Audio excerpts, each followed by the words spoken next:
तो my dear students, कैसे हैं आप लोग। उम्मीद करते हैं कि आप लोग एकदम अच्छे से होंगे, मस्त होंगे, स्वस्थ होंगे, तंदुरुस्त होंगे और पढ़ाई लिखाई में व्यस्त भी होंगे। और प्यारे बच्चों, उम्मीद करते हैं कि जी जान लगा करके पढ़ाई में लगे होंगे, ठीक है ना। ये भी उम्मीद करते हैं कि भाई मैच देखने का प्रयास थोड़ा सा कम कर रहे होंगे और पढ़ाई करने का प्रयास थोड़ा ज्यादा कर रहे होंगे, ठीक है ना। चलिए आगे बढ़ते हैं और आज इस चैप्टर को शुरू करते हैं। और ये हमारा इतिहास का सबसे आखिरी चैप्टर है, सबसे अंतिम चैप्टर है, जिसका नाम है प्रेस, संस्कृति एवं राष्ट्रवाद, ठीक है ना। प्रेस, संस्कृति एवं राष्ट्रवाद इस चैप्टर का नाम है। अगर आप लोग यहां पर प्रेस लिखा हुआ है, अगर इसे देख करके ये समझ रहे हैं कि ये मीडिया से जुड़ा हुआ चीज है, क्योंकि अभी हम लोग वर्तमान में प्रेस किसको बोलते हैं, मीडिया को ही ना बोलते हैं। वर्तमान में अभी हम लोग प्रेस किसको बोलते हैं, मीडिया को ही बोलते हैं। तो फिलहाल प्यारे बच्चों, आप लोग ये ध्यान रखिएगा कि जो प्रेस है, ठीक है, जो प्रेस है, याद रखिएगा, जो प्रेस है ये मीडिया से जुड़ा हुआ चीज नहीं हमें इस चैप्टर में पढ़ना है, बल्कि इस चैप्टर में हमें यह पढ़ना है कि कागज का आविष्कार कैसे हुआ और कब हुआ, कहां हुआ, ये सब, यानी कि कागज के बारे में हमें पढ़ना है इस पूरे चैप्टर में, ठीक है ना। आपको इस पूरे चैप्टर में कागज, जिसका कि नाम मुद्रण भी है, कागज को ही मुद्रण कहा जाता है, ठीक है ना। ध्यान रखिएगा, कागज को ही क्या कहा जाता है, मुद्रण। ऐसा नहीं कि मुद्रण मतलब पैसा समझ लीजिएगा, ठीक है। थोड़ा सा समझदारी लानी होगी आप लोगों को, तभी आप लोग समझ पाइएगा, ठीक है। तो हम लोग इस चैप्टर में प्यारे बच्चों कागज के बारे में पढ़ेंगे। कागज का शुरुआत कैसे हुआ, कागज का खोज कैसे हुआ, कहां से खोज हुआ, यूरोप में कैसे पहुंचा, भारत में कैसे पहुंचा कागज, ये सब कुछ हम लोग इस चैप्टर में पढ़ने वाले हैं, ठीक है। सबसे पहले तो आप लोग क्लास को एक बार जम करके शेयर कर दीजिए, ठीक है ना। हाँ, जम करके मतलब समझते हैं ना, एकदम दम लगा करके पूरा, जहां तक संभव हो सके वहां तक शेयर कर दीजिए, समझ गए। जहां तक शेयर हो सके वहां तक शेयर करने का भरपूर प्रयास करिए। जल्दी से फटाफट से क्लास को शेयर कर दीजिए भाई, क्योंकि आज ये सेशन काफी लाजवाब होगा। और दूसरी बात, चूंकि ये इतिहास का सबसे अंतिम चैप्टर है, इसके बाद फिर कोई चैप्टर बचता नहीं है, तो इतिहास हमारा लगभग अगली क्लास में समाप्त हो जाएगा, ठीक है ना। ये क्लास हम तो लेंगे ही, और लगभग अगली क्लास में हमारा इतिहास भी क्या हो जाएगा, समाप्त हो जाएगा। या फिर मैक्सिमम 3 क्लास, यानी कि 2 क्लास और 1 या 2 क्लास और इस चैप्टर में होगा, उसके बाद आपका ये चैप्टर समाप्त हो जाएगा। तो चलिए प्यारे बच्चों, आप लोग शेयर कर दिए, जल्दी से एक बार बोलिए पूरे दम लगा करके। अगर शेयर कर देते हैं तो आकर के लिखिए भी कि हाँ सर शेयर कर दिए हैं। 500 बच्चे अभी तक तो लाइक नहीं किए हैं, शेयर कहां से किए होंगे भाई, उम्मीद नहीं करते हैं हम, समझ गए ना। अगर आप लोग शेयर किए हैं तो लाइक्स भी होने चाहिए ना, तो लाइक और शेयर जल्दी से जल्दी शेयर कर दीजिए, ठीक है। लाइक और शेयर जल्दी से जल्दी शेयर कर दीजिए।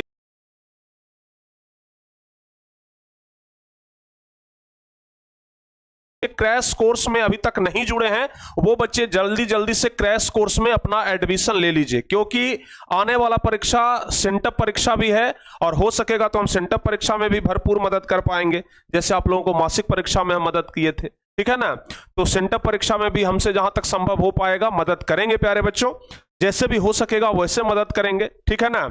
लेकिन उसके लिए जो बच्चे क्रैश कोर्स में जुड़े हुए हैं उनको भाई आसानी से ये सुविधा उपलब्ध होगा। तो जो बच्चे क्रैश कोर्स में नहीं जुड़े हैं, तो ये तो सेंटअप परीक्षा है भाई, हम तो जो मेन परीक्षा है ना उसका जिम्मेदारी लेकर के बैठे हुए हैं। ये सब तो बस समझ लीजिए कि मैच भी नहीं है, सेमीफाइनल है। ये सेंटअप परीक्षा सेमीफाइनल होता है, सेंटअप परीक्षा सेमीफाइनल होता है, समझ गए ना। असली फाइनल परीक्षा तो आपका कब होना है, मार्च में होना है ना। ये सब सेमीफाइनल का तो बस ऐसे ही खेल है, बस सेमीफाइनल में बस जीत जाना है, समझ गए ना। बस फाइनल में पहुंच जाए किसी तरीके से, फिर तो आपके ये प्रिंस सर, आपका ये बड़ा भाई गर्दा उड़ा देगा, समझ गए ना, चिंता मत करिएगा। तो चलिए प्यारे बच्चों, जो बच्चे क्रैश कोर्स में नहीं जुड़े हैं वो बच्चे जरूर जुड़ जाएंगे। अगर क्रैश कोर्स में जुड़ने में कोई दिक्कत हो, कोई तकलीफ हो, तो फिर यहाँ पर 2 हेल्पलाइन नंबर है, यहां से आप लोग कोई भी मदद ले सकते हैं। फी कितना है भाई, तो फी मात्र 199 है, ठीक है ना। फी मात्र कितना है, 199 है, ठीक है। चलिए बहुत अच्छी बात है। और दूसरी बात कर लेते हैं किताब के बारे में, क्योंकि बहुत सारे बच्चे लगातार किताब को लेकर के परेशान कर किए हुए हैं। तो जहां तक बुक का सवाल है प्यारे बच्चों, तो देखिए अभी बुक के बारे में अपडेट तो यही है भाई कि अभी कम से कम अभी, अगर अभी का बात किया जाए आज के सिचुएशन के हिसाब से बताएं, तो अभी मैथ का ना जितना भी जो पेज है वो प्रिंट हो रहा है, तो मैथ का जो पेपर है ना वो प्रिंट हो रहा है, तो कम से कम अभी 1-2 दिन तो नहीं आ सकता है, ठीक है ना। एकदम खुल करके हम आपको बताते हैं, बाकी हम आपको टहलाएंगे नहीं। और ज्यादातर ये भी उम्मीद कर सकते हैं कि बीच में छठ पूजा आ रहा है, कहीं ऐसा ना हो जाए कि छठ के बाद ठीक है ना, कहीं ऐसा ना हो कि छठ के बाद। लेकिन हाँ, कल हम उम्मीद करते हैं कि आपको फाइनल डेट बताएंगे, लेकिन ज्यादातर उम्मीद हमें अब लग रहा है प्यारे बच्चों कि शायद छठ पार कर जाएगा। यानी कि अगर 20 तारीख तक छठ है तो 20 को शाम में या फिर 21 को शाम में आपका किताब लॉन्च होगा। ठीक है ना, 20 को शाम में या फिर 21 को शाम में आपका किताब लॉन्च होगा, ये हम उम्मीद कर सकते हैं। ठीक है ना, हाँ, चूंकि जैसा कि आप अभी हमको लग रहा है, क्योंकि देखिए अगर जल्दीबाजी करके हम किताब निकाल दें, अगर उसमें बहुत ज्यादा मिस प्रिंट हो जाए तो फिर दिक्कत हो जाएगा ना।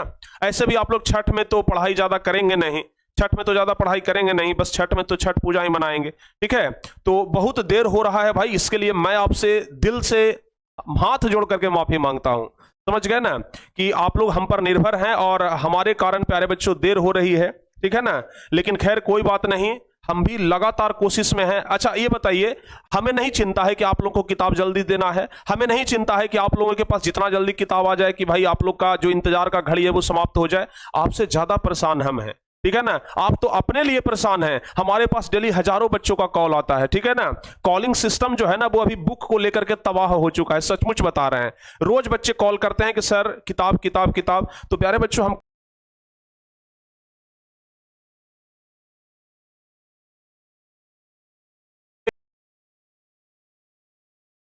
और प्यारे बच्चों, ठीक है ना, और हमारे लिए ही सही, ठीक है ना, अपने इस बड़े भाई के लिए सही, 2-4 दिन और सब्र कर लीजिए। हम आपको फाइनल डेट बता देते हैं। ठीक है ना, लेकिन उम्मीद है या तो 20 या तो 21, इससे फिर आगे नहीं बढ़ेगा। प्रॉमिस करता हूं आपसे, प्रॉमिस करता हूं, 100% गारंटी, प्रॉमिस, आगे नहीं जाएगा इससे। समझ गए ना, उससे पहले हो सकता है, उसके बाद नहीं जाएगा। ठीक है ना, हाँ, इस बात का गारंटी मैं देता हूं आपको, प्रॉमिस करता हूं। ठीक है ना, क्योंकि प्यारे बच्चों हमें बहुत ज्यादा ऑलरेडी लेट हो चुका है। ठीक है ना, और इस बात के लिए मैं माफी भी मांगता हूं और अपने आप में भी थोड़ा सा ग्लानि महसूस हो रहा है कि चलो भाई बच्चे को हम जल्दी नहीं कर पा रहे हैं, लेकिन क्या कहें प्यारे बच्चों, थोड़ा सा डिले हो रहा है। समझ गए ना, बस इस चीज को आप समझिएगा। खैर छोड़िए, हम बहुत जल्द कर देंगे। और ये मान करके चलिए 20 तारीख या 21 तारीख, 20 और 21 में हम फाइनल डेट बता देंगे। शायद 20 तारीख तक तो छठ ही है, तो 21 को ही मान करके चलिए हम आपको ना फाइनल डेट बता देंगे। ओके, चलिए, तो चलिए भाई, अब कम से कम आप लोग शांति से पढ़िए और समझने का प्रयास करिए। हम लोग प्यारे बच्चों पढ़ने वाले हैं आज 8वां नंबर चैप्टर। हम लोग आज पढ़ने वाले हैं 8वां नंबर चैप्टर, जिसका नाम है प्रेस, संस्कृति एवं राष्ट्रवाद। क्या पढ़ने वाले हैं? प्रेस, संस्कृति एवं राष्ट्रवाद पढ़ने वाले हैं। ठीक है ना, ध्यान से सुनिएगा, ध्यान से समझिएगा, हर एक चीज को समझने का प्रयास करिएगा, तभी जाकर के आपको समझ में आएगा। ठीक है ना, और जो 600 बच्चे अभी तक क्लास को लाइक नहीं किए हैं, जल्दी से वो भी लाइक कर लीजिए। ठीक है ना, हाँ एक बच्चे लिख रहे हैं कि सर ऐसा करिए ना, एग्जाम के बाद ही दे दीजिएगा। अरे भाई, अभी आपके एग्जाम में 3 महीने देर है, समझ गए ना, अभी 3.5 महीना, 3 महीना भी नहीं, 3.5 महीना दे रहे, लगभग 3 महीना तो जरूर है। तो ऐसा नहीं है प्यारे बच्चों। और हाँ, अगर हम जल्दीबाजी में आपको आधा अधूरा दे दें तो क्या वो आपके लिए अच्छा रहेगा? बताइए, अगर जल्दीबाजी में हम आपको आधा अधूरा दे दें तो क्या वो अच्छा रहेगा? बताइए, क्या हम जान करके आपको देरी कर रहे हैं? क्या देर करने से हमें कोई प्रॉफिट है? बताइए, अगर देर करने से हमको कोई प्रॉफिट है तब आप कह सकते थे कि नहीं सर आप इसलिए देर कर रहे हैं चूंकि आपको फायदा हो रहा है। अरे देर करने से फायदा नहीं और नुकसान ही हो रहा है, समझ गए ना। तो हम खुद नहीं चाहेंगे कि भाई लेट हो, समझ गए ना। तो आप तो 10th क्लास के बच्चे हैं, समझदार बच्चे हैं, उसमें भी प्रिंस सर के बच्चे हैं, ठीक है ना, प्रिंस सर के स्टूडेंट हैं। तो फिर आप लोगों का तो भाई फर्ज बनता है कि बातों को समझें, समझ गए ना।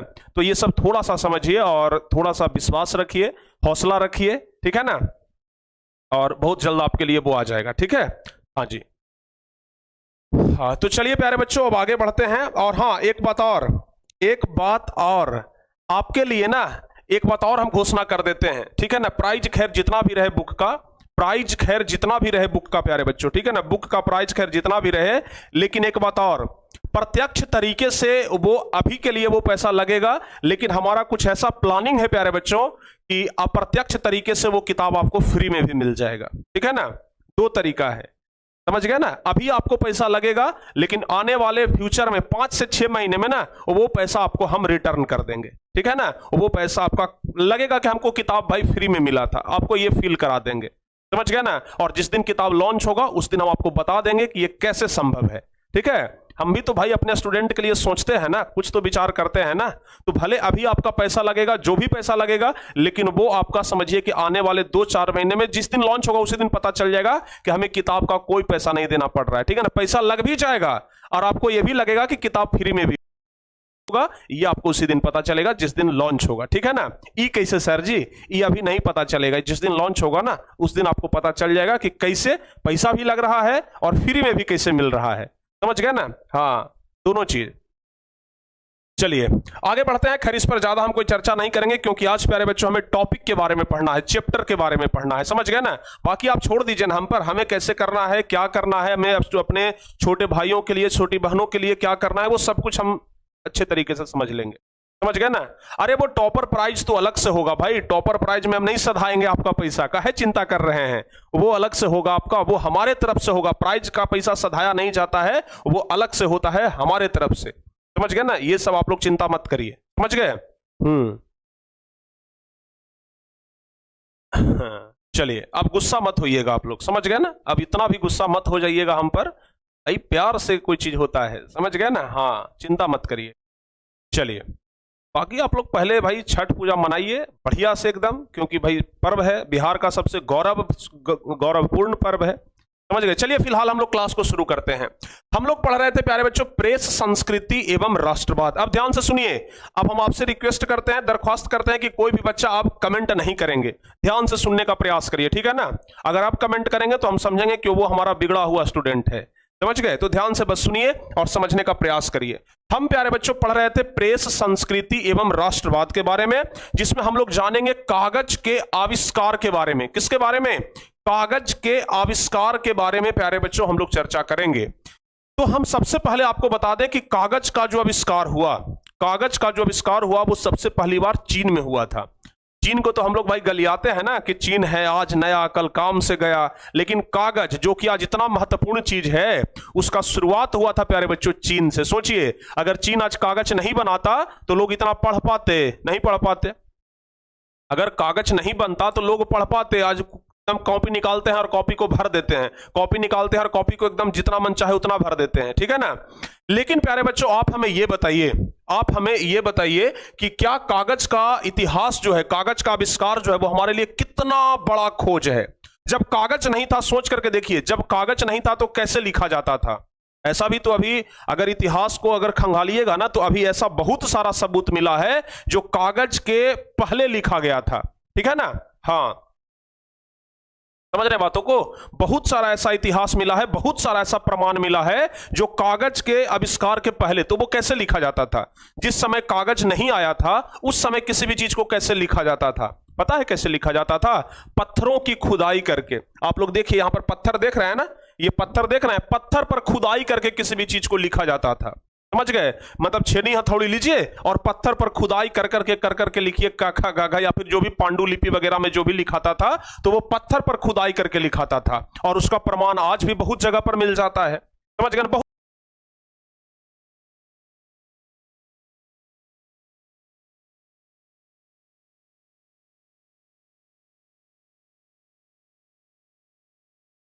पानी में गल जाएगा, सड़ जाएगा, लेकिन कागज पर जो लिखा गया वो कभी होगा नहीं। उस अच्छा ताम्रपत्र, जो तार का पत्ता होता है ना, उसके बाद जब पहले सबसे पहली बार तो पत्थर पर लिखाता था, उसके बाद ना तार का पत्ता जो देखते हैं ना, जिसको कहते हैं ताम्रपत्र, उस पर भी कुछ दिन लिखाया, समझ गए ना। ताम्रपत्र उसको बोलते हैं, तार के पत्ता, उस पर भी कुछ दिन लिखाया, लेकिन वो भी अस्थाई नहीं हो पाया। लेकिन कागज का जब आविष्कार हुआ ना तो वो एक बड़ा आविष्कार के रूप में साबित हुआ, समझ गए।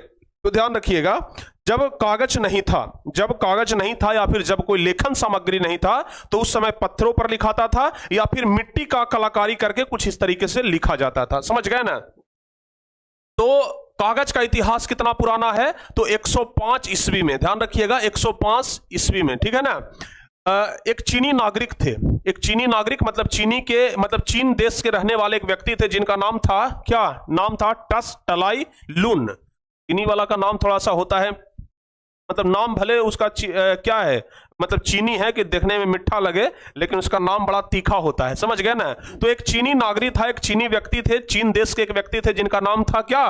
टस टलाई लून, ठीक है ना। क्या नाम क्या था? टस टलाई लून।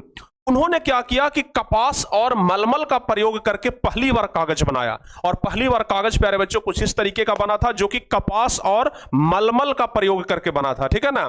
आजकल अगर मलमल का कुर्ता मिल जाए, मलमल का अगर धोती मिल जाए, मलमल का अगर क्या उसको बोलते हैं कपड़ा मिल जाए तो बड़ा खुश हो जाते हैं। लेकिन उस समय प्यारे बच्चों कपास का और मलमल का यूज करके क्या बनाया गया था, कागज बनाया गया था, ठीक है ना। 105 ईसा पूर्व, ठीक है ना, 105 एडी लिखिएगा, ठीक है। हाँ, तो कपास और मलमल की पट्टियों से क्या बनाया गया था, कागज बनाया गया था।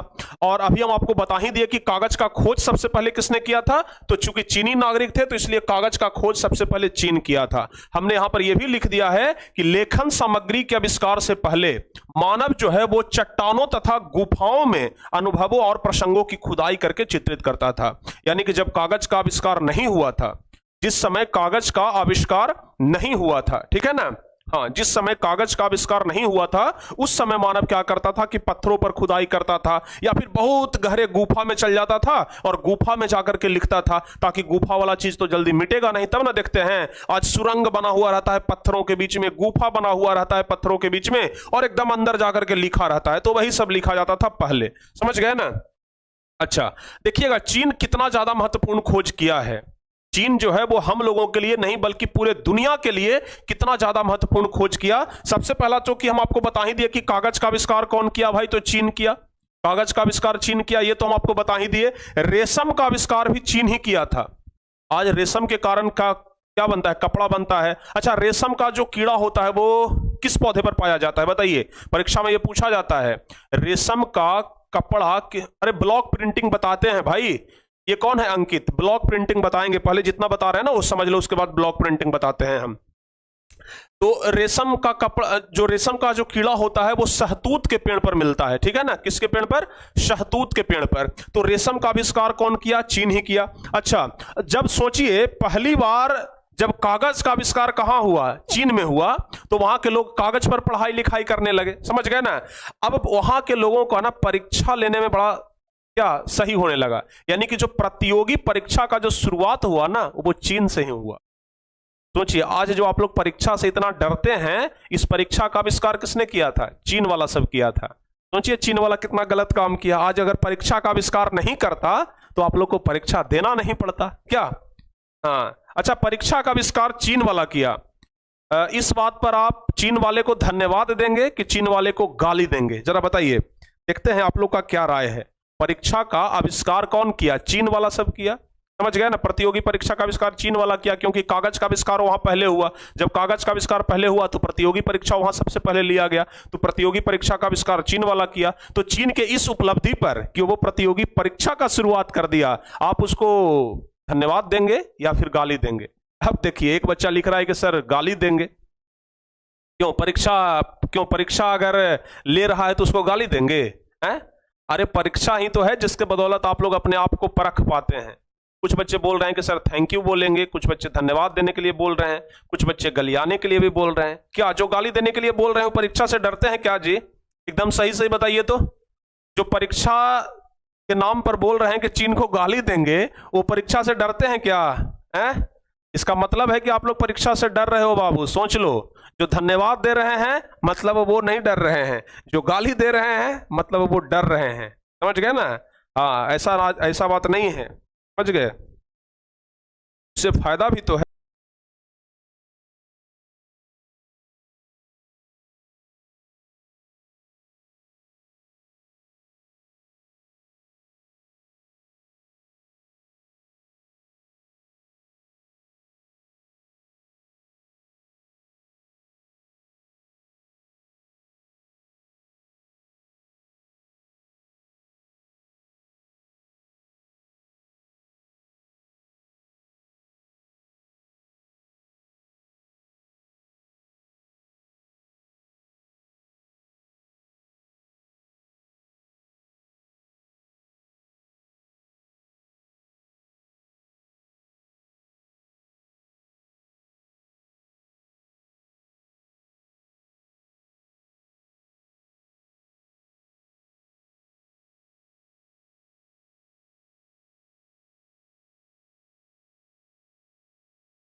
आविष्कार हो गया था।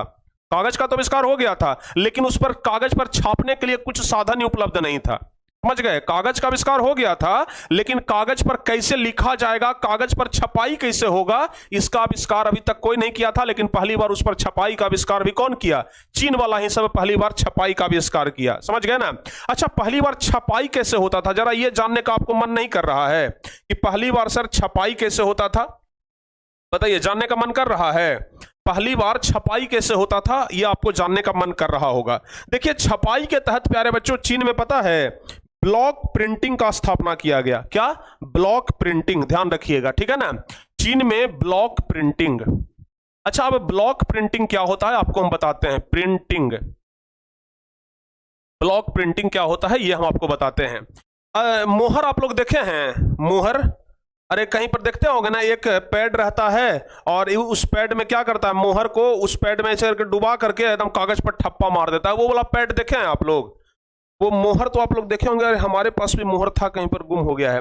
लकड़ी का बना हुआ मोहर नहीं रहता है, लकड़ी का बना हुआ मोहर रहता है, उसको स्याही में ऐसे करके डुबाते हैं और कागज पर ठप्पा मार देते हैं, मोहर एकदम टाइप हो जाता है। जो उस कागज, जो उस काठ पर लिखा हुआ रहता है ना, वो टाइप हो जाता है। समझ गए? या फिर कभी आप लोग मेला में जाते होंगे, मेला घूमने के लिए, तो देखते हैं ना हाथ पर छापने वाला रहता है। समझ गए? वो स्याही में डुबाता है और हाथ पर ऐसे ठप से मारता है, एकदम पूरा एकदम लगता है कि अंदर से एकदम टाइप हो गया। समझ गए ना? तो इस तरीके से होता है ना कि काठ का बना हुआ है, उसको स्याही में डुबाए और स्याही में डुबा करके एकदम पेपर पर मारते हैं, एकदम ठप से पूरा मोहर हो जाता है। तो उसी को कहते हैं ब्लॉक प्रिंटिंग। समझ गए ना? सबसे पहली बार प्यारे बच्चों ब्लॉक प्रिंटिंग वैसा ही हुआ था, क्योंकि किसी को तो भाई टाइपिंग कैसे होता है, टाइपराइटर, ये सब तो बना नहीं था। तो शुरुआत में यही होता था कि काठ का डिजाइन बना लिया जाता था। समझ गए ना? जैसे हमको कोई वर्ण लिखना है, कुछ लिखना है हमें, तो उस प्रकार का डिजाइन बना लिया जाता था। समझ गए? काठ का, और उसको स्याही में डुबा करके और कागज पर लिख दिया जाता था। इस तरीके से आप लोग समझिए, इस तरीके से जैसे काठ का बना हुआ है ना, और काठ को ऐसे पकड़ लीजिए, स्याही में डुबा लीजिए और कागज पर ठप से मार दीजिए। समझ गए? तो वो होता था ब्लॉक प्रिंटिंग। समझ गए ना? और ब्लॉक प्रिंटिंग का जो खोज हुआ था वो 594 ईस्वी में हुआ था। ठीक है ना? सर्वप्रथम चीन में ही हुआ था। ब्लॉक प्रिंटिंग का खोज जो हुआ प्यारे बच्चों, वो 594 ईस्वी में हुआ। ध्यान रखिएगा, कब हुआ? 594 ईस्वी में। और कहां में हुआ था? तो भाई चीन में ही हुआ था। ठीक है ना? चीन में ही हुआ था। ठीक है।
मोहर बना लिए। तो जब का वाला मोहर बना लिए, तो भाई का वाला जब मोहर बना लिए, तब क्या हुआ? स्याही में का को डुबाया और पेज पर, जैसे मान लिया कि ये हमारा पेज है। समझ गए ना? तो हम क्या किए? मोहर को स्याही में डुबाए और किताब पर ऐसे ठप से मार दिए। समझ गए? तो उससे क्या हुआ? यहां पर लिखा जाएगा का, लेकिन ख लिखने के लिए फिर हमें अलग मोहर बनाना होगा, ग लिखने के लिए फिर हमें अलग मोहर बनाना होगा। अगर अलग अलग हमें लिखना है तो मोहर हमें अलग अलग बनाना होगा ना।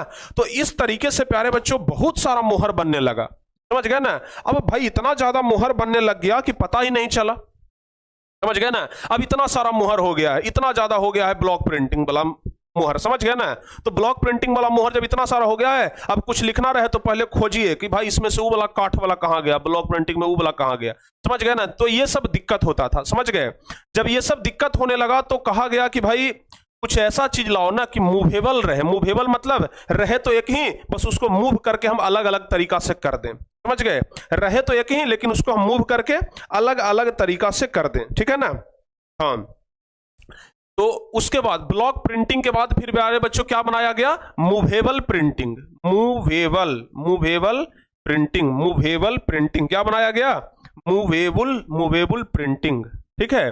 अच्छा, ये मूवेबल प्रिंटिंग क्या होता था, आप इसको इस तरीके से समझिए, जैसे कोई एक हार्ड ले लिए तार, समझ गए ना, जैसे हम कोई तार ले लिए और तार को होता है ना, तार को ए के जैसा बना दिए, फिर उसी तार को मोड़ करके हम बी के जैसा बना दिए, फिर उसी तार को हम सी के जैसा बना दिए, उसी तार को हम डी के जैसा बना दिए। तो उस तरीके से तार को हम जोड़ जोड़ करके हम मोड़ मोड़ करके बना देते थे। अब ए लिखना है तो ए के जैसा बना दिए, स्याही में डुबा दिए और स्याही में डुबा करके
वो चीज तो आप लेकर के चल आइएगा ना अपने देश में, करे भाई ये तो हमें बहुत अच्छा लग रहा है, चलो इसको लेकर के चलते हैं भारत में, इससे हम यूज करेंगे।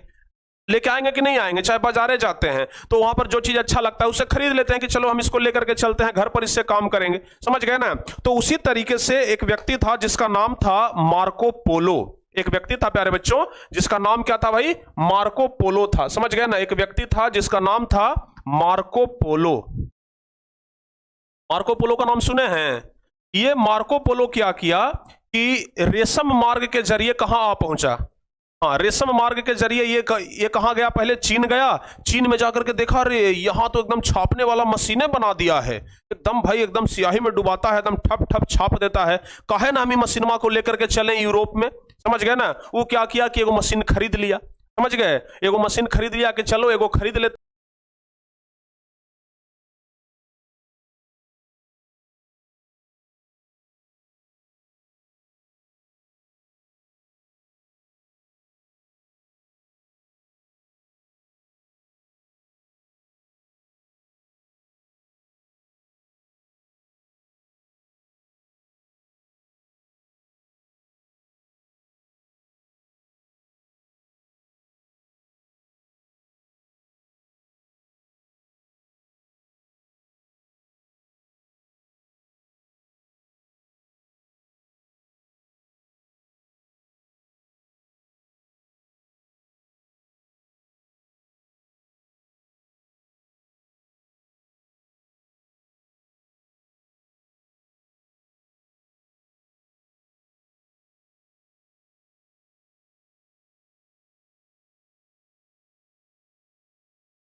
उसको अच्छा लगा, वो वहां से क्या किया, वो यानी कि चाइना से नमूना लेकर के वो कहां आ गया, यूरोप आ गया, समझ गए। वो चाइना से नमूना लेकर के कहां आ गया भाई, यूरोप आ गया, समझ गए ना, यूरोप आ गया। तो रेशम मार्ग के बारे में हम आपको बता ही चुके हैं कि प्राचीन काल में चीन से भारत, मध्य एशिया एवं यूरोप को जोड़ने वाले व्यापारिक मार्ग को ही क्या कहा जाता था, रेशम मार्ग कहा जाता था। चीन से भारत, मध्य एशिया एवं यूरोप को, चीन से भारत को भी जोड़ता था, मध्य एशिया और यूरोप को भी जोड़ता था, इसी मार्ग को क्या कहा जाता था, रेशम मार्ग कहा जाता था। और इस मार्ग से ना ज्यादातर प्यारे बच्चों रेशम का व्यापार होता था, किसका, रेशम का व्यापार होता था, इसलिए इसको रेशम मार्ग कहा गया। रेशम के अलावा हम आपको पिछले क्लास में बताए थे, पिछले चैप्टर में मसाला का भी व्यापार होता था, समझ गए ना, तो इसी को रेशम मार्ग कहा गया। ठीक है, तो ध्यान रखिएगा। तो सबसे पहली बार ध्यान से देखिएगा, यूरोप यहां पर है ना, यूरोप में सबसे पहले इधर वाला जो हिस्सा है ना, ये इटली पड़ता है, समझ गए। तो ये बताइए, चाइना से अगर यहां से जाएगा जी, तो सबसे पहले कहां पहुंचेगा? क्योंकि सबसे पहले इटली में है, सबसे पहले कौन भेंटा गया? इटली भेंटा गया, तो इटली में सबसे पहले, तो इसलिए सबसे पहले वो यूरोप में कहां लेकर के आया? इटली में, समझ गए ना। तो अगर आपसे पूछा जाएगा मुद्रण कला का आविष्कार, अगर यूरोप में पूछा जाए कि यूरोप में सबसे पहले कहां हुआ, तो मुद्रण कला का आविष्कार सबसे पहले यूरोप में इटली में हुआ था। ठीक है ना, क्योंकि यूरोप को सबसे किनारे में इटली है, तो इसलिए इटली में पहले पहुंच गया। ठीक है, ध्यान रखिएगा। तो चाइना से चला और चाइना से लेकर के कहां चल गया? इटली में। तो इटली में प्यारे बच्चों ध्यान रखिएगा, जो मार्को पोलो था वो 1295 ईस्वी में चीन से ब्लॉक प्रिंटिंग कहां लाया? यूरोप में लाया, और यूरोप में भी कहां लाया? इटली में लाया। सारे बच्चे समझे?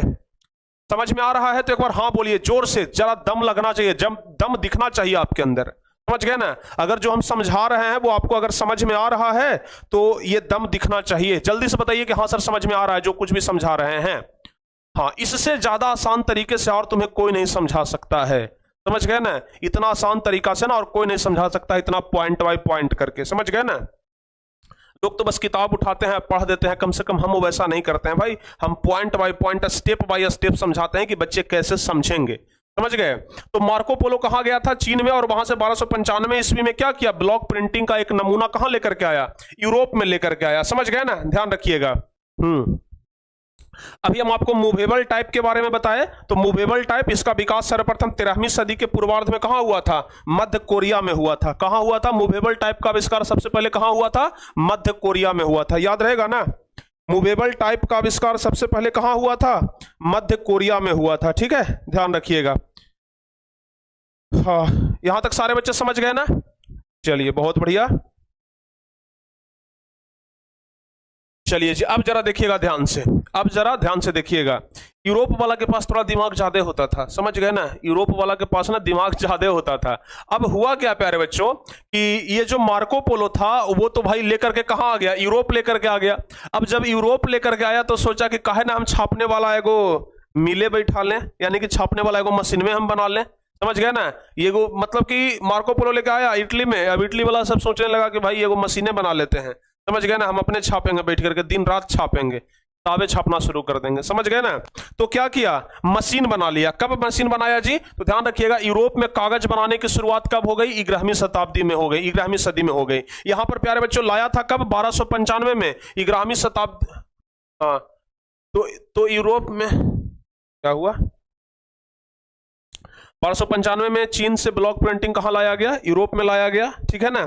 और यूरोप में 11वीं सदी में हुआ। एवं यूरोप में पेपर मिल कब बना? हाँ, पेपर मिल का शुरुआत हुआ 1336 ईस्वी में, ठीक है ना। सबसे पहले तो भाई वो ब्लॉक प्रिंटिंग लेकर के आया, उसके बाद उस पर धीरे धीरे यहाँ का आदमी सोच विचार किया, और उसके बाद कहा कि नहीं भाई, अब हमें ना एक मिले क्या बनाना चाहिए। और 1336 ईस्वी में पहली बार कागज का मिल यूरोप में खोला गया।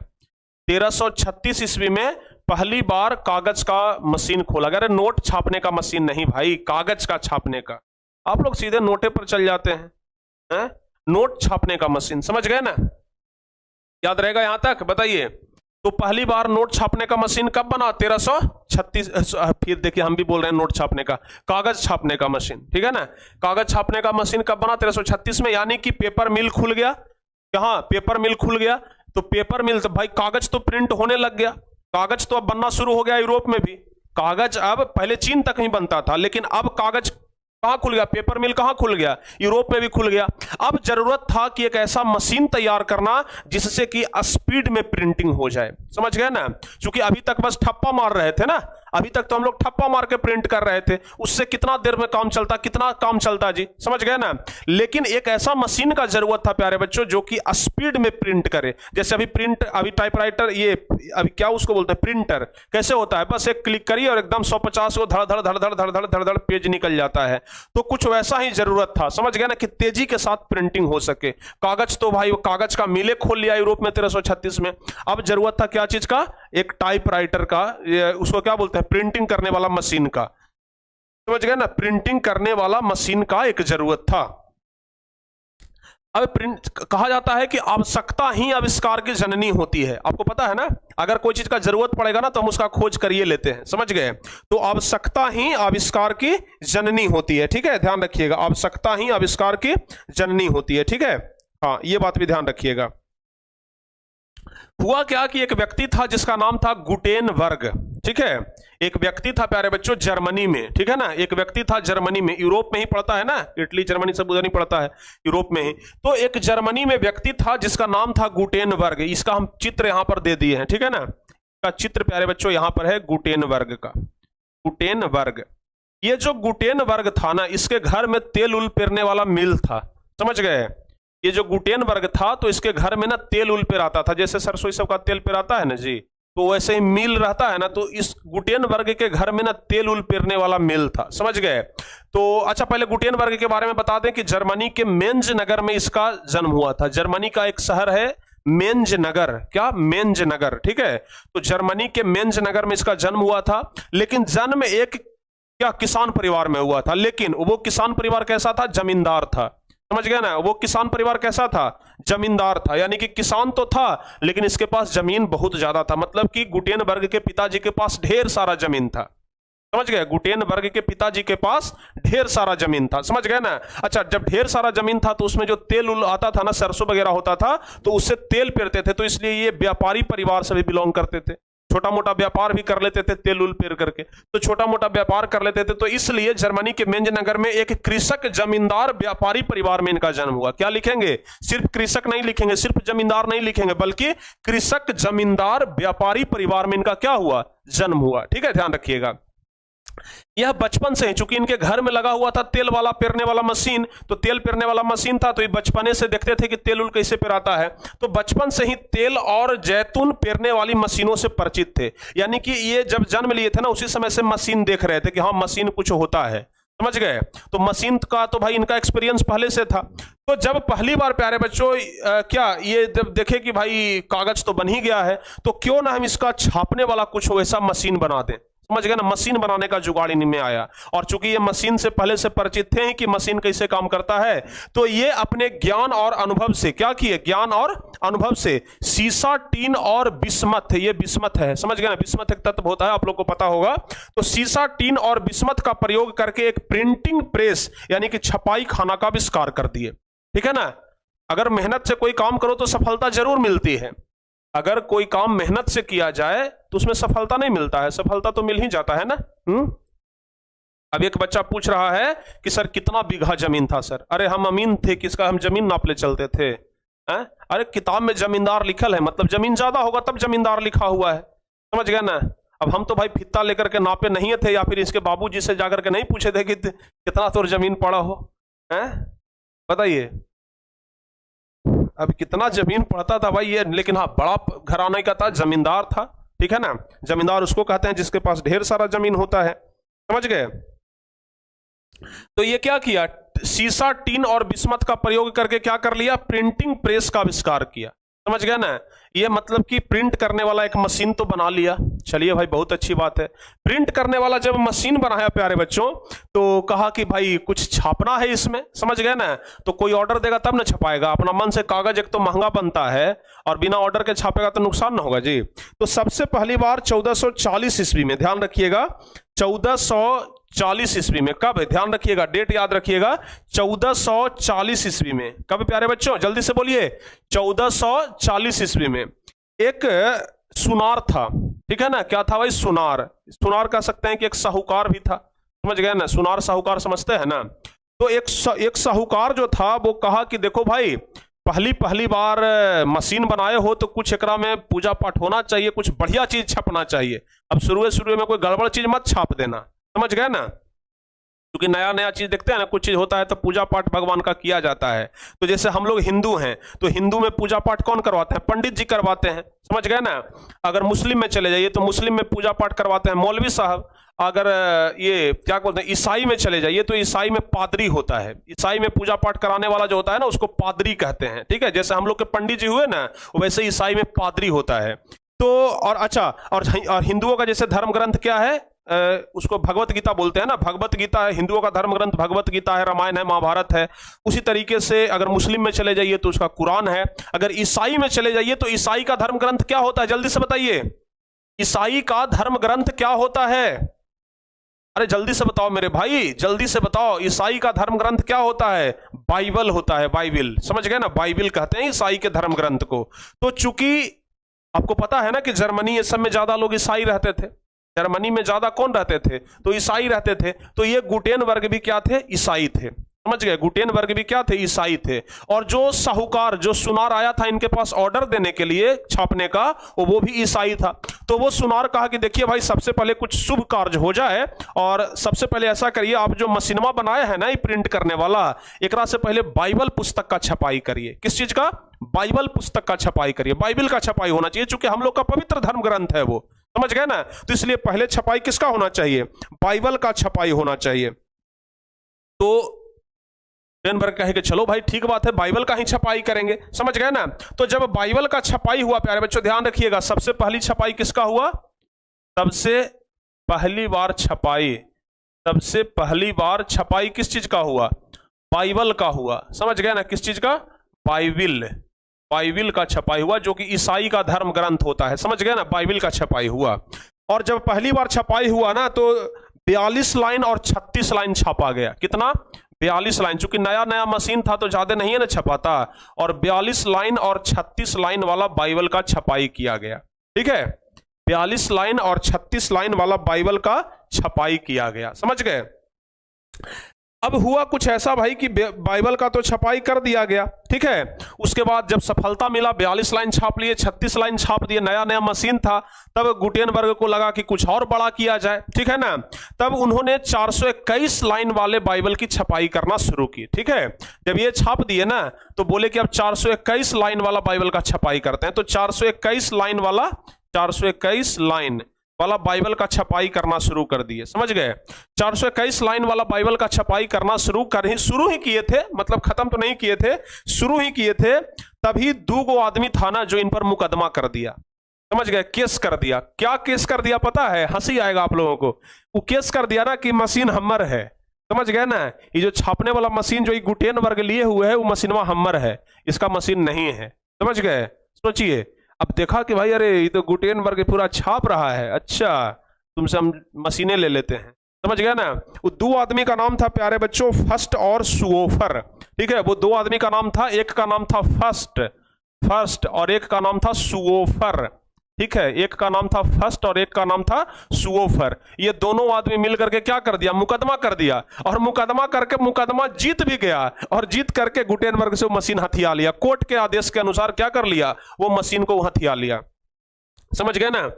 क्या कर दिया? गुटेनबर्ग से वो जो प्रेस के तहत तो वो जो कोर्ट में डिग्री ले लिया और कोर्ट में केस करके जीत लिया, और जीत करके क्या कर लिया? वो मशीन उससे हथिया लिया, मशीन ले लिया, ठीक है ना। अब गुटेनबर्ग चूंकि कोर्ट का आदेश आ गया तो गुटेनबर्ग बेचारे केस हार गए, तो दे दिए मशीन, ठीक है। लेकिन भाई गुटेनबर्ग खुद उस मशीन को बनाने वाले थे। जैसे अगर मान लिया जाए कि हम कोई सामान बनाते हैं, वो हमारे से सामान भूला जाए या फिर कोई छीन ले, क्योंकि हम बनाए हैं तो हम फिर से बना देंगे, समझ गए ना। तो गुटेनबर्ग क्या किए? एक बार फिर से मशीन बनाए, समझ गए ना। गुटेनबर्ग एक बार फिर से मशीन बनाए, और जब दूसरा बार मशीन बनाए तो 36 लाइन में बाइबल को लिखा, 36 लाइन में।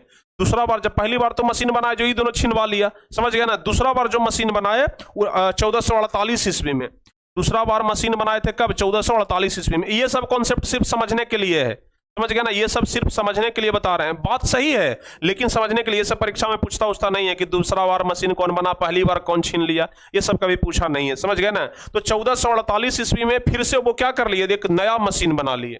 1448 ईस्वी में एक फिर से नया मशीन बना लिए, और फिर से नया मशीन बना करके पहली बार बाइबल का ही छपाई किए, ठीक है ना। फिर से जब नया मशीन बनाए ना तो फिर से बाइबल का ही छपाई किए, ठीक है। चूंकि उनका पवित्र ग्रंथ था तो इसलिए बार बार वो क्या कर रहे थे? बाइबल का ही छपाई कर रहे थे, समझ गए ना। तो परीक्षा में यहां से सीधे सीधे प्रश्न पूछा जाता है मेरे भाई, याद रखना, परीक्षा में सीधे सीधे प्रश्न पूछा जाएगा कि प्रिंटिंग प्रेस में छपने वाला पहला पुस्तक कौन था? तो प्रिंटिंग प्रेस में छपने वाला पहला पुस्तक बाइबल था, याद रहेगा, बोलिए जल्दी से। प्रिंटिंग प्रेस में छपने वाला पहला पुस्तक क्या था? तो प्रिंटिंग प्रेस में छपने वाला पहला पुस्तक बाइबिल था। ठीक है ना। यह भी पूछा जाता है कि सर्वप्रथम बाइबिल की छपाई किसने की? सर्वप्रथम बाइबिल की छपाई किसने की? गुटेन, तो क्या हो जाएगा? गुटेनबर्ग ने। या फिर यह भी पूछा जाता है कि गुटेनबर्ग ने सर्वप्रथम किस पुस्तक की छपाई की? यह भी पूछा जाता है कि गुटेनबर्ग ने सर्वप्रथम किस पुस्तक की छपाई की? तो जवाब होगा बाइबिल की। ठीक है, याद रहेगा, हाँ या ना बोलिए। गुटेनबर्ग ने सर्वप्रथम किस पुस्तक की छपाई की? तो जवाब होगा, जवाब क्या होगा? गुटेनबर्ग ने सर्वप्रथम बाइबिल पुस्तक की छपाई की, याद रखिएगा। ठीक है ना। और धीरे धीरे करके ये मशीन प्यारे बच्चों पूरे विश्व में फैलने लगा था, समझ गए ना। सब जगह पर ये मशीन जाना शुरू हो गया था। सारे बच्चे समझे? अब जब मशीन निकल गया प्रिंट करने वाला, तो पहले जो लोग भाई सुन करके किसी भी चीज को समझते थे, अब वो लोग पढ़ करके समझने लगे, क्योंकि अब पुस्तक छपने लग गया था। समझ गए ना, क्या छपने लग गया था? पुस्तक छपने लग गया था, समझ गए। अब जो लोग पहले भाई सिर्फ कहते थे, सुनते थे, समझ गए ना, अब वो पढ़ने लग गए थे, समझ गए ना। अब उनके पास किताब पहुंचने लग गया था। अब लोगों को अगर कोई बात कहना होता था ना, तो बस छपवा देता था और छपवा करके बंटवा देता था। जैसे अभी होता है ना कि पोस्टर छपवा दो और छपवा करके दीवार पर चिपका दो, बंटवा दो, ऐसे होता है ना। तो उस टाइम भी वैसा ही कुछ हुआ, उस टाइम भी कुछ वैसा ही हुआ। कहा कि अरे भाई बहुत बढ़िया चीज निकल गया। शुरू में तो विरोध भी हुआ कि इसका गलत फायदा लिया जाएगा, गलत उपयोग लिया जाएगा, समझ गए ना। और जानते हो सबसे ज्यादा विरोध कौन कर रहा था? पादरी लोग। जो चर्च में, जो ईसाई का चर्च होता है, जो वहां पर पूजा पाठ कराते हैं ना, पादरी लोग ही इसका सबसे ज्यादा विरोध कर रहे थे। क्यों कर रहे थे पता है? क्यों कर रहे थे? देखिए, अब चूंकि मुद्रण नहीं निकला था, समझ गए ना, तो पादरी लोग ना ईसाइयों को उल्टा सीधा समझा देते थे, समझ गए। जैसे अभी हम लोग के पंडित जी समझा देते हैं ना उल्टा सीधा। अच्छा, आप पर ना अभी शनि ग्रह का चक्कर चल रहा है, राहु तो एकदम भाई आपके सामने खड़ा है और केतु आपके बगल में खड़ा है, मतलब सोच लीजिए बड़ा जबरदस्त ग्रह है आप पर। तो कहने का मतलब यह हुआ कि पंडित जी से पूछिएगा कि पंडित जी तो बताइए ना इसका उपाय क्या है, क्या उपाय करें कि राहु केतु शनि हमरा से दूर हो जाए। कुछ ना, बस एगो जाप कराना पड़ेगा, हवन करा दीजिए ना, सब सही हो जाएगा। हवनवा में कितना खर्च लगेगा पंडित जी? अरे ज्यादा कहाँ लगेगा खर्च, 30-35 हजार रुपया में हो जाएगा। हमरा लगे एगो बढ़िया धोती कुर्ता 10,000 रुपया हमरा दे दीजिएगा, और बाकी जो पूजा पाठ में खर्च होगा उसको कर लीजिएगा, बस उतना में ग्रह आपका समाप्त हो जाएगा। दूर कर देंगे ग्रह को, समझ गए ना। ग्रह तो ऐसा भागेगा कि फिर कभी आएगा नहीं। पंडित जी ऐसे समझाते हैं ना आप लोगों को, उसी तरीके से जो पादरी होता था ना, वो सब ईसाई को समझा देता था, समझ गए। जो पादरी सब होता था वो ईसाई को समझा देता था। अरे पंडित जी मतलब ब्राह्मण भाई, जो ब्राह्मण जो पूजा पाठ कराते हैं उसी को पंडित जी कहा जाता है। अब आप लोग भी ऐसा ऐसा क्वेश्चन पूछते हैं। देखिए, तो जो पादरी था ना, उल्टा पुल्टा समझा देता था सबको, ईसाई को, ऐसा है वैसा है, हम जो कह रहे हैं वो भगवान का कहा हुआ चीज है, एकदम हम उसको देखे हैं, कहीं तो लिखा था नहीं, कुछ प्रमाण तो था नहीं। तो पादरी जे कहता था सब ईसाई सुन लेता था, समझ गए ना। पादरी जो कहता था सब ईसाई सुन लेता था।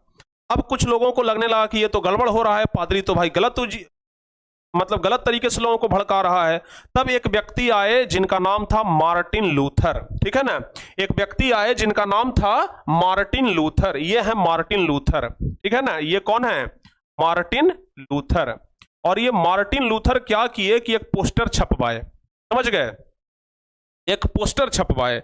और जो मतलब नया नया मशीन बनवे किया था, पोस्टर छपवाए, और पोस्टर छपवा करके सब जगह पर बंटवा दिए, और यहां तक कि चर्च के दीवार पर जाकर के भी चिपका दिए। और उसमें साफ लिख दिए कि पादरी आप लोगों को गलत तरीके से भ्रमित कर रहा है, ऐसा कुछ नहीं होता है जैसा पादरी आपको कह रहा है, समझ गए ना। ये सब ढोंग है, ये सब पादरी आप लोग को लूटने के लिए, आपसे पैसा छीनने के लिए कर रहा है, पैसा आपसे लूट लेगा।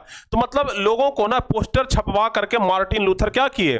लोगों को सचेत किए। अरे मार्टिन लूथर किंग मत बोल दीजिएगा, मार्टिन लूथर किंग फिर अलग बात हो जाएगा। वो नस्ल भेद के विरोधी थे, आप लोग पढ़े होंगे ना, नस्ल भेद के विरोधी मार्टिन लूथर किंग। तो किंग नहीं लगाना है, किंग अलग है, मार्टिन लूथर किंग अलग है। यहां पर हम सिर्फ मार्टिन लूथर बोल रहे हैं। हाँ, हम यहां पर सिर्फ मार्टिन लूथर बोल रहे हैं, मार्टिन लूथर किंग नहीं बोल रहे हैं। तो आप लोग अपना मन से किंग मत लगा दीजिएगा, मार्टिन लूथर किंग लिख दीजिएगा तो दूसरा आदमी हो जाएगा। यहां पर सिर्फ मार्टिन लूथर हम बोल रहे हैं, समझ गए। तो ये क्या किए, जब देखे कि भाई मुद्रण वाला चीज बहुत बढ़िया निकल गया है, तो ये एक बात बोले थे, मार्टिन लूथर ने एक बात बोले थे कि मुद्रण जो है वो ईश्वर का दिया हुआ महानतम देन है और सबसे बड़ा तोहफा है। मार्टिन लूथर एक बात बोले थे कि मुद्रण यानी कि जो छपाई का शुरुआत हुआ, मुद्रण मतलब क्या होता है? छपाई। कुछ गलत मत समझ लीजिएगा, मुद्रण मतलब पैसा वैसा मत समझ लीजिएगा। मुद्रण मतलब क्या होता है? छपाई। तो छपाई खाना जो खुल गया था, छपाई जो होना शुरू हो गया था, उसी को कहा जाता था मुद्रण। समझ गए ना? तो ये मार्टिन लूथर पहली बार बोले थे कि मुद्रण ईश्वर का दिया हुआ महानतम देन है, सबसे बड़ा तोहफा है। समझ गए ना? हाँ, ध्यान रखिएगा, मुद्रण महानतम देन है। ये डायरेक्ट क्वेश्चन पूछता है कि ये कथन किसका है कि मुद्रण ईश्वर का दिया हुआ महानतम देन है और सबसे बड़ा तोहफा है? तो ये मार्टिन लूथर का कथन है। किसका कथन है? मार्टिन लूथर का कथन है, ध्यान रखिएगा। तो ये मार्टिन लूथर क्या किए? जो चर्च में जितना भी बाहरी आडंबर था, कुरीति था, जो गलत धंधा होता था, जो पादरी लोग उल्टा पुल्टा समझाते थे ना, उसके विरुद्ध में ये समझ लीजिए कि आंदोलन छेड़ दिए थे। समझ गए? पोस्टर सटवा दिए, छपवा करके सब जगह पर कि लोग भाई सचेत हो जाओ सब। समझ गए ना? तो चर्च की जो क्या था, चर्च की जो कुरीतियां थी उसकी आलोचना करते हुए अपनी 95 स्थापनाएं लिखी। यानी कि जो पोस्टर छपवाए थे ना, उसका नाम पड़ा 95 स्थापनाएं। तो यह भी सवाल पूछा जाता है कि 95 स्थापनाएं किनके द्वारा लिखा गया? तो मार्टिन लूथर के द्वारा ही लिखा गया। ठीक है ना? जो पोस्टर छपवाए थे ना, जो पोस्टर छपवाए थे ना, वो एक किताब के रूप में ना एक छाप दिए। उस पोस्टर में जो जो चीज लिखा हुआ था उसको भी एक बाद में एक किताब के रूप में लिख दिए, जिसका नाम था 95 स्थापनाएं। ठीक है? अब धीरे धीरे धीरे धीरे करके ये किताब सब लोगों के पास पहुंचने लगा, गांव गांव में हर एक व्यक्ति के पास ये किताब पहुंचने लगा, 95 स्थापनाएं। तो पहले तो लोग भाई सिर्फ सुन करके समझते थे, सुन जो कह दिया, जो सुन लिए बस वही सही है। लेकिन अब जब इस किताब को पढ़े तब लोगों को समझ में आया कि अरे तो पादरी हम लोगों को लूट रहा था, पादरी हम लोगों को उल्टा पुल्टा समझा रहा था। अब समझ में आया ये मार्टिन लूथर बहुत बढ़िया किया है किताब छाप करके। समझ गए ना? लोगों को सचेत करना शुरू कर दिया। समझ गए? जब लोगों को सचेत करना शुरू कर दिया तो पादरी लोग सोचा कि क्या हुआ, कि तो हम लोग के धंधे चौपट कर देगा। समझ गए? पादरी लोग सोचा कि तो हम लोग के धंधे चौपट कर देगा भाई। अब बताओ, हम उल्टा पुल्टा समझा करके पैसा कमाते हैं और यह जो सबको सचेत करने में लगा हुआ है। तब क्या किया? प्रोटेस्टेंट धर्म सुधारक आंदोलन की शुरुआत हो गई। समझ गए ना? जो धर्म को सुधारने का आंदोलन था ना, तो प्रोटेस्टेंट धर्म सुधारक आंदोलन का शुरुआत हो गया। कौन कर दिए? ये कर दिए कि भाई धर्म को हम सुधार करके रहेंगे, ईसाई धर्म में जो ये सब दिक्कत है ना उसको हम सुधार लेंगे। समझ गए? तो प्रोटेस्टेंट धर्म सुधारक आंदोलन भी कौन शुरू किए थे? मार्टिन लूथर ने शुरू किए थे। अब पादरी को लगने लगा कि भाई अब तो हमारे पेट पर लात मार रहा है ये मार्टिनमा। समझ गए ना? अब सबको यही लगा कि मार्टिनमा तो भाई पेट पर लात मार रहा है हमारे। वो क्या किया जानते हैं? विरोध करना शुरू कर दिया। समझ गए? जितना भी पादरी सब था वो क्या किया? विरोध करना शुरू कर दिया। और विरोध जो हुआ ना उसका नाम पड़ा क्या? इनक्विजिशन। नाम क्या पड़ा? इनक्विजिशन। Inquisition, inquisition. ध्यान रखिएगा, लिखना हो तो ऐसे लिख दीजिएगा, ई आधन व इनक्वी, इन नहीं ऐसे नहीं, इनक्वी व इनक्विजिशन ऐसे लिखाता है। ठीक है ना? ऐसे नहीं लिखा हुआ है किताब में भाई, कैसे लिखा हुआ है? कहां गया? इनक्विजिशन, आधा क है, आधा क है ये वाला, इनक्विजिशन। ठीक है ना? तो इनक्विजिशन का क्या हुआ? शुभारंभ हो गया। ये अब ये क्या है? इनक्विजिशन क्या है इसको समझ लेते हैं थोड़ा सा। ठीक है ना? इनक्विजिशन क्या है? तो धर्म विरोधी विचारों को दबाने के लिए, धर्म विरोधी विचार जो सब लोगों को भाई सचेत किया जा रहा था धर्म के नाम पर, उसको दबा दिया जाए। समझ गए ना? यानी कि जो सब पादरी था ना, जो ईसाइयों का पंडित जी सब जो था, पादरी जिसको कहते हैं, वो सोचा कि ना कि किसी तरीके से इसको दबा देते हैं। समझ गए ना? ये मार्टिन लूथर जो आंदोलन छेड़ दिया है सब लोगों को सचेत करने का, किसी भी तरीके से इसको क्या कर देते हैं? दबा देते हैं। तो धर्म विरोधी विचारों को दबाने के लिए एवं विरोधी विचारधारा के प्रशासकों और पुस्तक विक्रेताओं पर प्रतिबंध लगाने के लिए, यानी कि ये जो 95 स्थापनाएं नामक पुस्तक था ना, उस पर प्रतिबंध लगाने के लिए क्या कर दिया? एक पादरी लोग अलगे आंदोलन छेड़ दिया। समझ गए? पादरी लोग अलग अलग आंदोलन छोड़ दिया। कहे लगी भाई कि जो किताब जो मार्टिन लूथर लिखा है सबको सचेत करने के लिए, वो किताब पर प्रतिबंध लगना चाहिए। ठीक है ना? ये हमारे धर्म के साथ खिलवाड़ कर रहा है, ये भगवान को कह रहा है कि गलत है। समझ गए? यानी कि धार्मिक तरीके से क्या कर दिया? मार्टिन लूथर का विरोध करना शुरू कर दिया। लेकिन फिर भी मार्टिन लूथर जो थे ना वो धर्म सुधारक थे। मार्टिन लूथर को कहा जाता है धर्म विरोधी नेता, धर्म विरोधी नेता। समझ गए ना? यानी कि धर्म के नाम पर जो इनको जो जनता को लूट पाट रहा था ना, ये सब क्या कर दिया? इनको दूर करने का प्रयास किया। समझ गए? तो इनक्विजिशन यही होता है कि जो इनका पुस्तक था और धर्म विरोधी जो विचार था उसको दबाने का प्रयास किया गया। कौन दबाने का प्रयास किया? तो पादरी लोग दबाने का प्रयास किया। ठीक है ना? हाँ, क्योंकि पादरी लोग को फायदा था ना।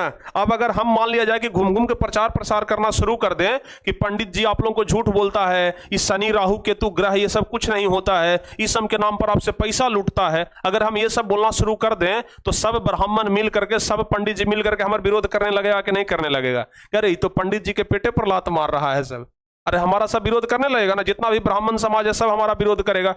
ये तो ऐसे बोलता है भाई, जो झूठ बोलता है, भगवान नहीं होते हैं, बताओ ग्रह नहीं होता है, पहले के आदमी सब कहता था ये सब गलत है, सब विरोध करने लगेगा ना। वो वैसे ही सब मार्टिन लूथर का क्या कर दिया, विरोध करना शुरू कर, समझ गए? वैसे ही जितना भी पादरी लोग था ना वो सब मार्टिन लूथर का विरोध करना शुरू कर दिया, और जो विरोध किया गया उसी का नाम पड़ा इंक्विजिशन। क्या नाम पड़ा? इंक्विजिशन। यहां तक सारे बच्चे समझ गए? जल्दी से बताइए। अब धीरे धीरे धीरे धीरे करके प्यारे बच्चों क्या हुआ?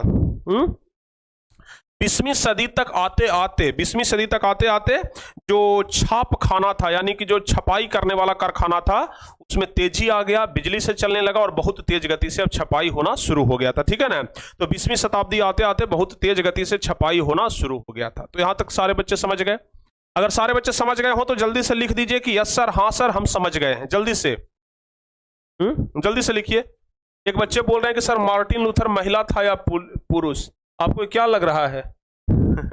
महिला था कि पुरुष लग रहा है? पुरुष है भाई, समझ गया ना? मार्टिन लूथर पुरुष है। ठीक है, आपको महिला लग रहा है जी किसी तरीके से, हैं?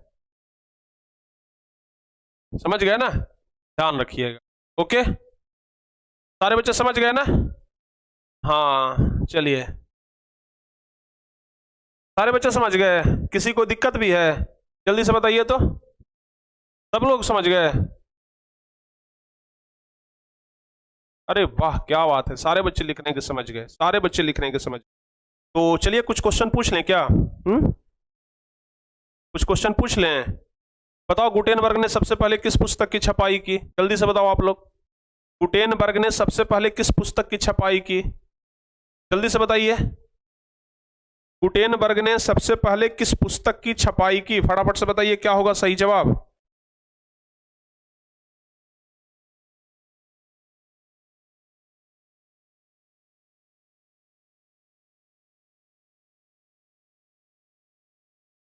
जल्दी जल्दी से बताइए। बाइबिल, बाइबिल पुस्तक की छपाई की ना। चलिए बहुत बढ़िया। तो ये सब प्यारे बच्चों आप लोग अच्छे तरीके से ध्यान रखिएगा। अब अगली क्लास में हम लोग पढ़ेंगे भारत में प्रिंटिंग प्रेस का विकास, कि भारत में प्रिंटिंग प्रेस का विकास कैसे हुआ। अभी तक क्या पढ़े?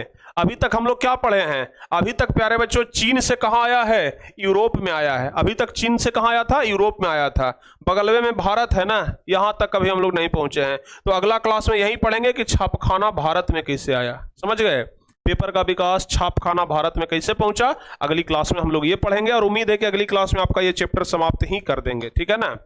उम्मीद है कि अगली क्लास में ये चैप्टर आपका समाप्त ही हो जाएगा। ठीक है? तो जितना हम आपको अभी समझाया है ना वो पूरा समझ लीजिएगा। क्या क्या समझाया हम? ये सब समझा दिए। कागज का आविष्कार समझा दिए, रेशम का आविष्कार, प्रतियोगी परीक्षा का शुरुआत, ये सब चीन में हुआ था। ठीक है? कागज का आविष्कार सबसे पहले कौन किया था भाई? तो एक चीनी नागरिक किया था जिसका नाम था क्या? नाम क्या था? टस्टलाई लून। चीनी नागरिक था। कपास और मलमल का आविष्कार, कपास और मलमल को मिला करके कागज बनाया था। कागज के पहले पत्थर पर और गुफा में लिखा जाता था खुदाई करके। ठीक है? उसके बाद बता दिए कि उसके बाद ब्लॉक प्रिंटिंग आया। ब्लॉक प्रिंटिंग यानी कि जो मुहरबा वाला प्रिंटिंग होता है ना, मुहर वाला प्रिंटिंग जो मारने वाला, उस टाइप का प्रिंटिंग आया, तो उसको ब्लॉक प्रिंटिंग कहा गया। ठीक है? रेशम मार्ग हम आपको समझा ही दिए। उसके बाद प्यारे बच्चों मूवेबल टाइप प्रिंटिंग आया। ठीक है ना? जब ब्लॉक प्रिंटिंग से दिक्कत होने लगा तो मूवेबल टाइप प्रिंटिंग आया। ठीक है? और मूवेबल टाइप प्रिंटिंग आया, उसके बाद कागज का बनने का शुरुआत हो गया। कागज का, पेपर का मिल खुलने लग गया यूरोप में। तो 1336 में पेपर का मिल भी खुल गया। समझ गए? उसके बाद हम आपको गुटेनबर्ग के बारे में बताया कि गुटेनबर्ग क्या किया भाई? तो गुटेनबर्ग ने ये प्रिंटिंग मशीन का क्या किया? आविष्कार किया। गुटेनबर्ग क्या किया? प्रिंटिंग मशीन का आविष्कार किया। ठीक है? पहला पुस्तक कौन सा छापा? बाइबिल पुस्तक छापा। सबसे पहला पुस्तक कौन छापा? हाँ, गुटेनबर्ग ने सबसे पहले बाइबिल पुस्तक को छापा। समझ गए ना? हाँ, बाइबिल पुस्तक छापा। बाइबिल पुस्तक छापा तो बहुत बड़ा क्रांति आया। ठीक है? जितना भी पादरी सब उल्टा पुल्टा समझा रहा था उस सब को रोक दिया। कौन? मार्टिन लूथर आकर के। तो मार्टिन लूथर ने ही कहा था कि मुद्रण ईश्वर का दिया हुआ महानतम देन है, सबसे बड़ा तोहफा है। ठीक है? मुद्रण मतलब क्या होता है? छपाई। ठीक है ना? मुद्रण मतलब क्या होता है? छपाई होता है, ठीक है ना, तो ये सब ध्यान रखिएगा। तो चलिए आज, हाँ, उसके अलावा हम आपको इनक्विजिशन बता दिए कि जो पुस्तक था और जो धर्म विरोधी था उसको दबाने के लिए ये क्या चलाया गया था, पादरियों के द्वारा इनक्विजिशन चलाया गया था। तो ये सब हम आपको पढ़ा दिए, ठीक है ना। चलिए, ये चैप्टर समझ में आया? अगर चैप्टर समझ में आया हो तो आप बता दीजिए 100% में कितना प्रतिशत नंबर देंगे? बताइए, आज जो हम आपको पढ़ाया है ना जी, उसमें 100% में कितना प्रतिशत नंबर हमको दीजिएगा पढ़ाने का? आप नंबर दीजिए हमें, आप हमें नंबर दीजिए कि सर कैसा, हम कैसा पढ़ाए, इस पर नंबर दीजिए, ठीक है ना। आप लोग जिस अनुसार से समझे हैं, हम जिस अनुसार से पढ़ाए हैं, उस अनुसार से नंबर दीजिए। 100 में से कितना नंबर? हमारे समझाने के तरीके पर आप नंबर कितना दीजिएगा कि हम किस तरीके से समझाते हैं। ये चैप्टर ना आप लोग को लगता होगा कि बहुत हार्ड है, अरे कुछ हार्ड नहीं है। जब हम पढ़ा रहे हैं तो कोई चीज हार्ड नहीं लगेगा, ठीक है ना। बताइए कितना नंबर दीजिएगा? 100 में 100? 96? 4% कहाँ छूट गया भाई, बता दो, उसको भी हम सुधार कर लेंगे, ठीक है ना। 4% कहाँ छूट गया है, बता दो, उसको भी हम सुधार कर लेंगे। आप लोग को इतना सा भी दिक्कत होने नहीं देंगे, ठीक है ना। आप लोगों को हम इतना सा भी दिक्कत होने नहीं देंगे, एक रत्ती भी दिक्कत नहीं, एकदम बारीक से बारीक चीजों को हम बता देंगे, ठीक है। तो बताओ जल्दी से कहाँ दिक्कत हुआ है। तब देखिए अधिकांश बच्चे 100% जो समझ गए हैं तो दे रहे हैं, 1000% तक बच्चे देने के लिए तैयार हैं भाई, और कोई 100 में भी कंजूसी कर रहा है। चलिए भाई, तो अब आज की इस क्लास को प्यारे बच्चों यहीं पे समाप्त करते हैं, बाकी मिलते हैं अगली क्लास में। उम्मीद करेंगे कि अगली क्लास में आपका ये चैप्टर समाप्त हो जाए, भरपूर कोशिश करेंगे, प्रयास करेंगे कि चैप्टर अगली क्लास में समाप्त हो जाए, और फिर हमारा इतिहास लगभग ये समझ लीजिए ना कि अब एक क्लास में आपका इतिहास समाप्त हो जाएगा, एक क्लास में आपका ये इतिहास सब्जेक्ट समाप्त हो जाएगा। बहुत ज्यादा आप लोग सिलेबस का चिंता कर रहे थे कि सर सिलेबस पीछे है, सर सिलेबस पीछे है, सर सिलेबस कहां से कहां उड़ गया, कुछ पता भी चला? बताइए, सब सिलेबस खत्म हो गया, कुछ नहीं बचल है, ठीक है। भूगोल में बचा है एक आधू चैप्टर, तुरंत खत्म हो जाएगा, ठीक है ना। तो सब कुछ लगभग खत्म हो गया। चलिए प्यारे बच्चों, तो अब आज के इस क्लास को यहीं पे समाप्त करते हैं। बाकी क्लास के बाद आप लोग कमेंट करके जरूर बताइएगा, ठीक है ना। क्लास के बाद आप लोग कमेंट करके जरूर बताइएगा कि ये क्लास आपको कैसा लगा, ठीक है। क्लास के बाद आप लोग कमेंट करके जरूर बताइएगा कि ये क्लास आपको कैसा लगा। बाकी हम उम्मीद करते हैं कि भाई एकदम अच्छे तरीके से आप लोग को समझ में आ गया होगा, ठीक है ना। चलिए, बहुत बढ़िया। और प्यारे बच्चों, बस उम्मीद बरकरार रखिएगा, ठीक है ना। जब हम बोले हैं तो समय से आपका हम बुक दे देंगे, थोड़ा सा डिले हुआ है उसके लिए सॉरी, ठीक है ना। बुक आप लोग को बहुत समय से मिल जाएगा और हम बता भी देंगे कब तक मिलेगा, ओके। तो चलिए प्यारे बच्चों, मिलते हैं हम आपसे अगली क्लास में। अब तब तक के लिए जय हिंद,